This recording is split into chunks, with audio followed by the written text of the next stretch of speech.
그럼 개독교라고 욕하는 거예요. 세상 사람들이 다 머리만 이따만 해가지고 아는 척만 하지 아무것도 안 하네. 안 믿는 사람 중에 저한테 아주 직접 대고 그렇게 얘기하신 분이 있었어요. 예수 믿는 예수쟁이들은 죽으면 입만 둥둥 뜰 거라고. 입만 살아가지고. 근데 굉장히, 네? 예. 물속에 죽으면, 예, 감사합니다. 예. 맞습니다. 예. 물에 빠져 죽으면 입만 뜰 거래요, 입만 살아가지고. 근데 그 말이 사실은 굉장히 뼈 있는 말인 것 같아요. 사실인 것 같아요. 우리가 어느 순간부터 아는 것이 중요하지 행동하는 것이 중요하지 않게 됐어요. 왜 이렇게 됐을까요? 특별히 우리나라는 더 복음보다도 사는 것에 대해서 질질 끌려다니는 삶이 될 수밖에 없었던 과거의 아픈 경험들이 있었던 것 같아요. 전쟁 이후에 못 살았잖아요. 저는 우리 아버지 세대, 우리 할아버지 할머니 세대 너무나도 존경하고 감사하고 대단한 분들이라고 생각해요. 왜냐면 생각해보세요. 5, 60년 동안에 이런 일을 이룰 수가 있겠어요? 그렇죠? 근데 경제적인 성장뿐만 아니라 복음의 성장, 교회의 성장을 이룰 수 있어요. 이 두 가지를 같이 이루셨다는 거는 전 세계를 어느 제너레이션을 봐도 이렇게 할 수 있는 분들은 없어요. 우리 한번 박수 할까요? 우리 할아버지 할머니, 어머니 아버님 모두 박수 할까요? 너무 감사드립니다. 우리 부모님 세대가 있으셔서 이런 일들이 있었던 거예요. 이제 얼떨결에 같이 박수 받은 분들도 계시긴 하겠지만 어쨌든 간에 우리 부모님과 할머니 세대들이 이렇게 신앙의 놀라운 일들을 일구어서 우리들이 이런 것들을 누리고 선교하러 갈 수 있도록 이 밤에 솔직히 어느 나라 사람들이 이 밤에 청년들이나 중고등부들이 이렇게 많이 모여서 선교를 위해서 기도하겠어. 그치? 우리만 받은 축복이며 하나님이 우리에게 특별히 주신 은혜라는 거죠. 그러나 그럼에도 불구하고 우리가 한계가 있는 것이 뭐냐면요. 아직도 먹고 사는 게 중요해요. 먹고 사는 거. 여러분, 먹고 사는 게 무슨 뜻이에요? 먹고 산다는 게 무슨 뜻일까? 부자 된다는 거, 아니, 잘 사는 게 무슨 뜻이냐면 우리나라에서 잘 산다는 게 무슨 뜻일까요? 잘 산다는 뜻은 부자 된다는 뜻이에요. 우리나라 사람들은. 그렇지 않아요? 잘 산다. 가난한 사람 보고 못 산다 그러잖아요. 예? 근데 부자고 가난하고 살면 진짜 못 살고 잘 사나요? 잘 살고 못 사는 것은 부자냐 아니냐가 결정해 주는 게 아니에요. 이 사람이 행복하게 사느냐 행복하지 않게 사느냐에 따라서 잘 사냐 못 사냐가 결정되는 거예요. 그렇지 않나요? 그렇게 따지면 가난해도 부부가 금수일이 너무 좋고 아이들 너무 많이 잘 됐고 오손도손 행복하게 잘 살면 그게 행복한 거잖아요. 부자들 중에서 정말 행복한 사람들 다 부자 되면 행복한가요? 그래서 자살하나 부자들이? 그래서 부자들이 싸우고 그렇게 아파하고 상처 주고 이혼하고 그렇게 사나? 물론 다 모든 부자가 그런 건 아니겠죠. 그렇지 않아요? 하지만 부자들 중에서도 그런 사람이 있다라는 얘기는 잘 살고 못 사는 것이 돈 버는 것, 부자 되는 것에 있지 않다라는 거예요. 아직도 아직도 옛날 시대를 사는 분들처럼 부자 되는데 어깨에 힘주는 건 조금 아닌 것 같아요. 시대는 그런 시대는 아닌 것 같아요. 여러분, 모르겠어요. 우리 부모님 세대는 안 그러시겠지만, 교회 다니시는 분들은 안 그러시겠지만, 안 믿는 분들은 굉장히 민감하시더라고요. 더 많이 민감하신 것 같아요. 잘 살고 못 사는 문제가. 근데, 잘 살고 못 사는 문제. 왜 공부를 우리가 교육열이 굉장히 높을까요? 우리나라가. 옛날에 못 먹고 못 살 때, 보니까 살 수 있는 방법, 오로지 일어날 수 있는 방법, 잘 사는 방법, 다시 말해서 돈 많이 버는 방법은 공부 잘하는 것밖에 없었다는 게. 그러니까 소 팔고 돼지 팔고 다 팔아가지고 자식 교육시켜가지고 서울에다 보냈었잖아요. 그게 불과 몇십 년 전이잖아요, 사실상.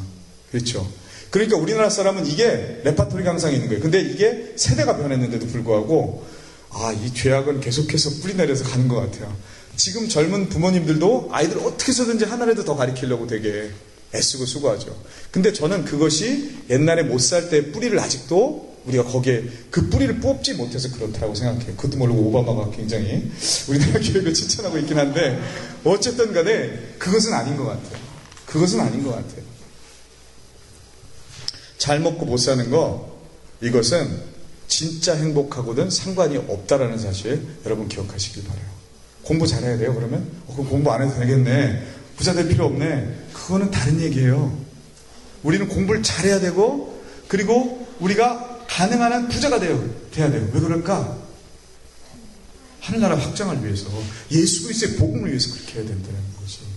우리 치킨 갔던 친구들 많이 있었지만 거기 나와서 간증하시는 장로님들, 뭐 거기에 나오셔서 이게 간증하시는 우리 집사님들 보세요. 돈 엄청나게 벌고 대단한 사람의 입장에서 다 남을 위해서 쓰잖아요. 복음을 위해서 쓰잖아요. 그러니까 영향력이 가는 거예요. 그런 사람 되려고 우리는 공부해야 되고, 그런 사람 되기 위해서 우리 돈을 많이 벌어야 된다는 거지. 잘 먹고 잘 살기 위해서 번다라는 게 아니에요. 그래야지 행복하지. 그래야지 행복한 거야. 여러분, 진짜 행복은 거기에 있지 않습니다. 근데 다시 말씀드리지만, 근데 교회 다녀보니까 사랑교회는 없는 것 같아요. 근데 그 전에 한국에서 다닐 때 교회 보니까 부모님들 보면은요, 아무리 신앙 좋게 얘기해도 자기 자식을 하나님께 헌신하는 거 보거나 자기 자식을 두고 얘기할 때 보면 달라져요. 첫 번째, 내가 보니까 이런 부모님들이 있는 것 같아요. 어떻게 생각하냐면, 교회는 주일만 가라. 주일이면 됐지. 종교적인 안정과 평안을 얻어서 공부할 때 도움이 될 수 있도록 주일날 교회를 가라. 이렇게 얘기하시는 분이 있는 것 같아요. 네. 종교적인 입장에서 아이를 교회 가라고 얘기하는 거지 그 이상은 아닌 분들이 있으신 것 같아요. 또 두 번째, 교회 아이를, 자녀를 보내는 부모님 중에 두 번째 그룹들은 이런 사람들이 있더라고요. 교회 가는 정도에서 신앙에서 그치진 말고 열심히 교회 봉사하고 예배도 참석하고 그리고 모든 것들 다 하면서 잘 자라서 뭐 집사님 되고 뭐 안수 집사님 되고 장로님 되고 권사님 되라. 그래서 교회를 잘 세워라. 근데 거기까지다. 더 이상 넘어가면 안 된다. 이제 이런 분들도 계신 것 같아요. 신앙이. 교회를 세우는 게 굉장히 중요하죠. 그쵸? 예? 그래서 교회 중직이 되고 교회에서 사역자가 돼서 열심히 같이 일하는 건 좋은데, 선교사를 아프리카 갈까봐 겁나는 거예요. 이제 자기 자녀가. 그쵸? 예. 그래서 목사가 돼가지고, 목사도 되면 뭐 이게 그 세상이 말하는 이게 폼나는 큰 교회 목사님 같은 거 되면 좋은데, 무슨 저쪽 시골 같은 데 가가지고 몇 사람 놓고 제가 평생을 사역하고 뭐 이런 얘기 하면은 싫은 거예요, 이제. 그런 부모님들이 계시더라고요. 제가 보니까. 그리고 세 번째 어떤 부모님들이 있냐면, 아까 우리 찬양했지만, 아골골짝 빈들에도 복음 들고 네가 간다 그러면 내가 아멘하고 보낸다. 이런 분들이 있더라고요. 아멘? 네. 근데 그런 분들이 잘 없더라고요, 생각보다. 많이 나오진 않는 것 같아요. 저는 어떠냐고 물어보시면 굉장히 고민스러워요, 저도.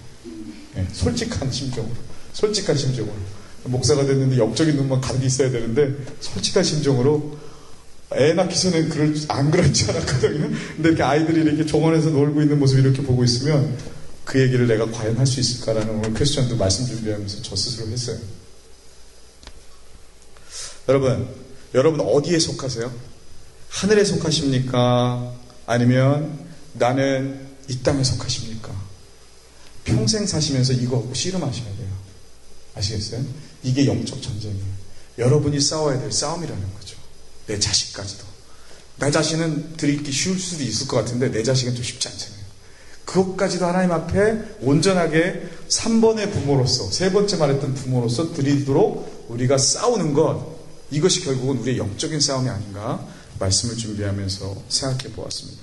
그런데 여러분, 이 세 가지가 세 번째 것을 선택하는 게 어렵긴 하지만 사실은 우리가 복음에 대한 진정한 맛을 몰라서 그러는 거지 그렇게 어렵지 않다라는 것을 여러분에게 먼저 강조하고 말씀드리고 싶어요. 성경에 나오는 많은 사람들이 이 맛을 알았어요. 3번을 선택해도 너무너무 행복할 수 있다는 사실, 진짜 행복이 거기 있구나라는 사실을 맛을 본 사람들은 그렇게 살지 않았다는 거죠. 정말로 3번처럼 선택하고 살았다는 거예요. 잘 아는 우리 사도 바울 있잖아요. 사도 바울은 감옥에 갇혔는데도 복음 전하다가 감옥에 갇혔어요. 나 같으면 그러겠어요. 제가 이제 가끔 뭐 화가 나면 이제 짜증날 때도 있잖아요. 근데 얼마나 화가 나고 짜증나겠어요. 아니, 복음을 열심히 전해서 밤새도록 열심히 전하고 비 맞아가면서 추운데도 열심히 전했더니 하나님이 막 병자도 고치게 하고, 예? 기적이 막 내 손을 통해서 일어나게 하면서 나는 감옥 가게 하는 거야. 나는 감옥 가게. 그러니까 얼마나 화가 나겠어요. 그렇지 않아요? 기적이 그렇게 많이 일어나는데 나 감옥 가는 거는 왜 감옥에 안 가면 안 되냐는 거예요. 그렇죠? 근데 나는 감옥 가 있어. 얼마나 낙심되고 좌절될 수 있겠어요. 좀 그랬을 것 같아요. 진짜 하나님 너무하시네. 예? 왜 이렇게밖에 못하실까? 좀 밀어주려면 팍팍 밀어주셔야지. 이런 생각이 저 같으면 들면서 낙심됐을 것 같아요. 여러분이 하나님 따라가면서 하나님을 하면서 그런 경험 하지 않으세요? 예? 그런 느낌 들 때 있지 않으세요? 예?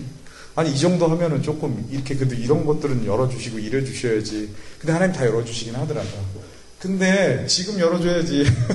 지금 열어줘야지. 그거를 나중에 열어주면 힘들잖아요. 그렇죠? 예.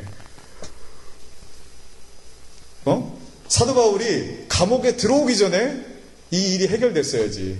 매 침탕 맞고 감옥에 들어온 다음에 밤 늦게나 열리면 뭐하냐는 거야 라고 생각이 들 수 있었음에도 불구하고 사도 바울은 찬양하고 기뻐했다는 거죠. 여러분 반드시 하나님께서 이루어 주시는데요. 그런데 하나님께서 우리의 일을 이루어 주시는데 하나님의 때가 있고 시간이 있다는 거예요. 거기에 맞춰서 하나님이 하신다는 거죠. 그런데 그러면 그때까지 어떻게 찬양하면서 기다릴 수 있었을까? 어떻게 화내지 않고 감사하면서 기다릴 수 있을까? 맛을 봐서 하는 거예요. 맛을 봤기 때문에 하는 거예요. 이게 시간이 지나면 하나님께서 회복시킨다라는 것에 대해서 경험이 이미 많이 있었기 때문에 하나님이 이런 분이라는 게 확실하게 있었기 때문에 참을 수 있고 밤새도록 기다릴 수 있는 거죠.